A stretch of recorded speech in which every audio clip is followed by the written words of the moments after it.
About 30 years ago, my mom knitted slippers for my sister and me. Christmas gift. They were made of wool and mohair and then felted to be very thick and warm. Mine were purple and my sister's were blue, and I meant to bring one to show you and I left it on my desk. So you have to use your imagination. You have to imagine a very dense, fuzzy slipper that kind of looks like a boat for your foot. They were definitely crafted for comfort rather than style.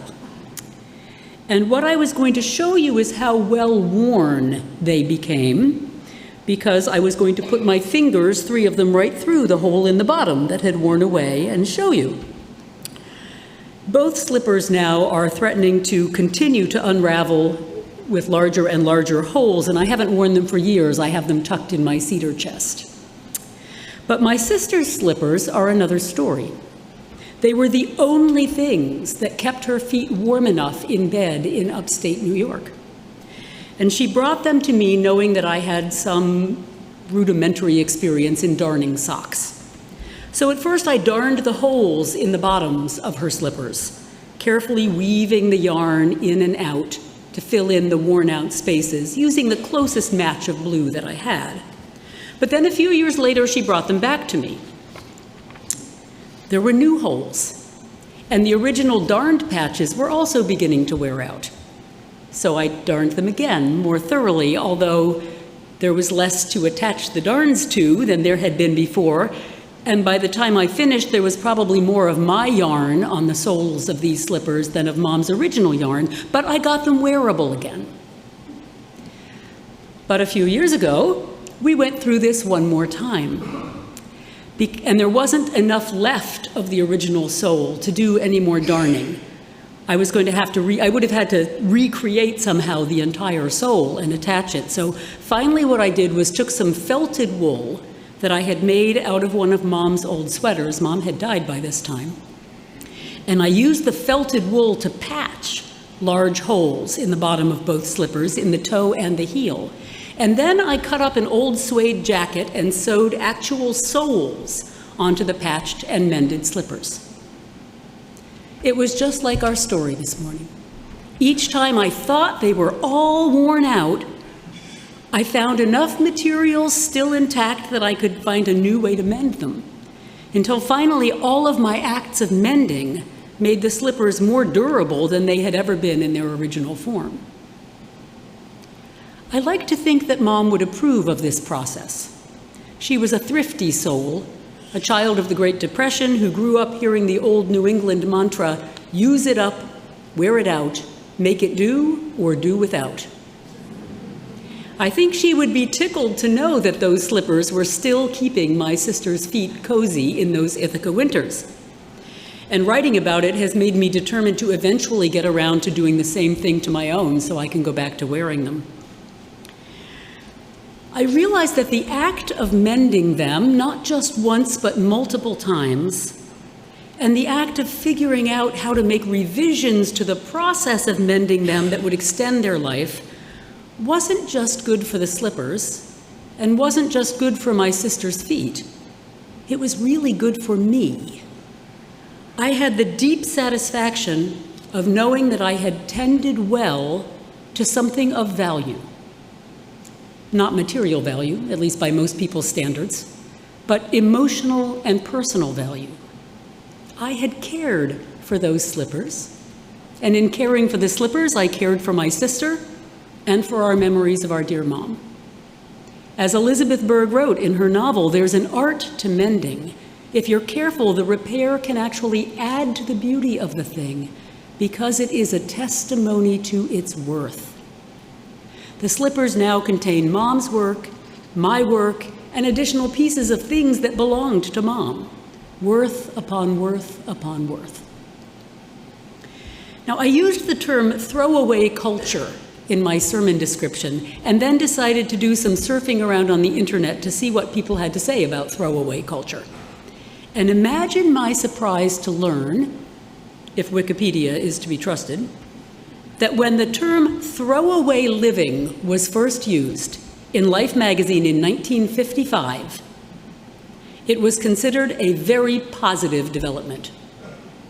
The war years had left people tired of rationing and conserving and patching things up, and now there was abundance. Why mend something when you can buy a new one? What freedom, what liberation. Listen to part of that Wikipedia entry. When the term throwaway living was first coined by Life magazine, the magazine used the phrase in a positive way, one that depicted a life that was easier and still economical for the home's caretaker. This led to certain Americans viewing thrifting as un-American, which was a stark contrast to how American society saw thrifting before the war. This rise in consumption-led American society is what allowed America to become a throwaway society. The practice of planned obsolescence, the act of creating products with the intention of those products needing replacement, became widespread. In addition to planned obsolescence, it was common for products to be slightly changed every year to encourage people to purchase a newer version, even when not necessary. Does that remind you of iPhones? I was reminded of a slogan from Aldous Huxley's dystopian novel, Brave New World, published back in 1932. I was shocked to see that it was that old. Much of the very disturbing world he imagined in that book has not come to pass, but as part of the cultural conditioning of that society, people are indoctrinated to believe that ending is better than mending, and the more stitches, the less riches.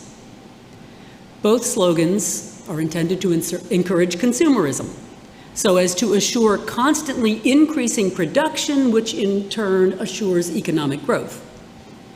As I reread the novel, I found it eerily familiar and even more disturbing than I had found it 40 years ago. In retrospect, of course, we understand what an environmental disaster this is.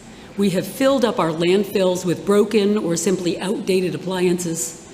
We've created mountains of toxic waste by our constant upgrading of our technological toys. And all of the packaging for all of those purchases means that we're so inundated by plastics that they've made their way into our bloodstreams. Mending is no longer fashionable. When I was in high school, it was a badge of honor to wear through your jeans to the point that they needed to be patched, so that you could then patch them with colorful and interesting patches. Now people buy them already torn and don't bother to patch them. I find this absolutely incomprehensible. But thrifting, except for those of us who are addicted to thrift stores, is downright un-American, being thrifty.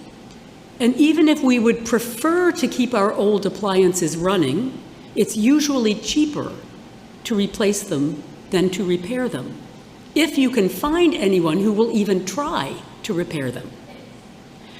My husband has done repairs on our dryer, our clothes dryer, ordering a really complex new electronic control switch and installing it himself. For the dishwasher, we found someone who was able to replace the control panel, but the part was so expensive that he wouldn't even order it until we prepaid. It was still a little cheaper than replacing the entire unit, and it kept it out of a landfill for a few more years. But if I didn't have a spouse who understood how these things work, I could never do it. One minor triumph for me was the blender.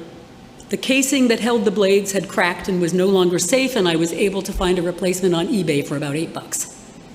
So my 30-year-old blender continues to whir. But when I had to replace the broken carafe for my coffee maker, I spent more on the new carafe and shipping than a whole new unit would have cost me, deciding it was worth it to do that and keep it going than to throw it into the landfill. But believe it or not, this sermon is not even about the environmental implications of our overconsumption, critical though that may be. I started, after all, with a pair of hand-knit slippers. For me, the whole concept of mending or repairing is a spiritual one, because it leads us to the question, what do we value? What do we value enough to maintain and care for it? And that is a spiritual question. Remember Elizabeth Berg saying the repair can actually add to the beauty of a thing because it is a testimony to its worth. What do we understand to have worth? I'm not saying that a dishwasher or a blender has the same kind of intrinsic worth as a hand-stitched quilt or a pair of mom-made slippers. They don't carry the same emotional weight, of course. My appliances were largely made by machines. They weren't crafted with love. But the way we think about our material possessions, no matter how prosaic they may be, tips over into the way we think about people, about relationships, about our country, about our world. Because the act of repairing or mending something is fundamentally an act of trust. It means I have decided something is worth fixing, that it will last long enough to be worth the effort of fixing, or at least that it's valuable enough to warrant even a short extension of its life through the effort of fixing it. It's an act of trust in the thing itself and an act of trust in the person who fixes it. And by extension, it's an act of trust in life itself. It occurred to me as I worked on this sermon that our throwaway culture has been a big contributing factor in creating some of the great chasms in our society. And I may be off base here, but bear with me, because the more I thought about it, the more connections I saw. For one thing, as it gets more and more difficult to repair things, many of the things that I own now, a layperson simply can't repair. They're too complicated, they're too technological, they're too product specific. As it gets more and more difficult to repair things, or to make do with older models of things which may no longer be compatible with other things you need to use, the gulf between those who can afford to keep replacing and updating and those who can't gets larger and more obvious. It's one thing to resent having to keep repairing something you'd rather replace, but at least you can still get by with that thing. It's something else altogether to be either unable to repair it or able to repair it but to find that it no longer works with the other things you need to use it with, and also to be unable to afford to replace it. You're stuck. The second piece of this has to do with the way we used to understand how much we all needed each other. I might not like my mechanic's politics. In fact, I've seen the bumper stickers on his truck. I'm pretty sure I probably don't like my mechanic's politics. But I like my mechanic. He's a decent, hardworking, honest person who takes good care of my car. I need him. And I know that if I didn't need him to take care of my car, I probably wouldn't go out of my way to engage with him. And I probably wouldn't take the time to see his value. I think of the people who have come to fix our refrigerator, our dishwasher, our plumbing, the great conversations we've had with them as they worked, the very patient way they put up with my husband wanting to watch everything they were doing and get them to explain what they were doing so that he would understand it better because he loves learning from people who fix things. They were willing to instruct as well as repair with infinite skill and patience. I think of the way Wendell Berry in his novels describes harvest season in rural America of bygone years. Maybe it's still the same in rural America. I haven't lived in rural America for 50 years. But neighbors in his novels pitch in to do what needs to be done. And some for each other, not just on their own property. And sometimes they do it out of love and respect for that neighbor. Sometimes they do it even in pointed dislike of that neighbor, but still out of a simple shared humanity because they know they need each other. In a throwaway culture, we can essentially throw each other away. People are more independent. We don't need our neighbors to fix our farm equipment or help bring in the harvest because most of us aren't raising our own food, buying it ready to eat. We don't turn to the neighbor or the shopkeeper who knows how to fix the thing we need fixed, because we just buy a new one. And so it's easier to lose sight of the fact that people we might not have reason to interact with otherwise, for whatever reason, are still decent, honest, hardworking folks. Interdependence may not have been the only thing that was holding our society together, but it was a really powerful glue. It forced us to interact with and learn to appreciate and respect all different kinds of people. And that required that we be willing to mend not only our tangible possessions, but also our relationships. We needed to keep those relationships in good working order because we needed each other. Artist and designer Hella Youngorius wrote that repairing is one of the most basic forms of kindness. It's an attitude that we can have toward objects, but also toward people. And I don't think she's talking about repairing people, which can be somewhat condescending and presumptuous, but repairing our relationships with people. In a world where we seem to need each other less and less, there's less and less motivation to mend relationships, especially with people who aren't in our immediate circle, the people we need to see and interact with every day. And this has become brutally obvious in recent times. And I confess that I often don't feel I have the skills to move into that level of relationship mending in our culture right now. But I am deeply moved by the people who are actively working on dialogue circles and reconciliation and the healing of rifts in our communities, because I believe that work is vital to our mutual survival. And I know that all of us can be engaged with that work on some level, even if it's only within our own homes. In my Mennonite congregation, every week we light a peace lamp, and we recite a litany that reminds us to be peacemakers in our homes, in our church, in our communities, and in our world. We start where we are, and we mend what we can. There's a wonderful quotation from Moby Dick by Herman Melville, and I have to admit I haven't read the entire novel. Although stumbling over this passage left me with the determination to get around to it finally. Ishmael is pondering the pagan religious practices of his shipmate Queequeg, and rather than take offense at practices so far from his own Christian faith, he instead recognizes that he also has his own idiosyncrasies. And he simply says, "And heaven have mercy on us all, Presbyterians and pagans alike, for we are all somehow dreadfully cracked about the head and sadly need mending." So as we think about mending or repair as a spiritual practice, I encourage you to think about the many ways it might play out in your life. From acknowledging and mending some of our own cracks, perhaps, to repairing some of our relationships with others. To think about what it is that we value, what we believe to have worth, and how we maintain and care for those things. To remember that mending is an act of faith. I want to close with a quotation from Gina Niederhumer.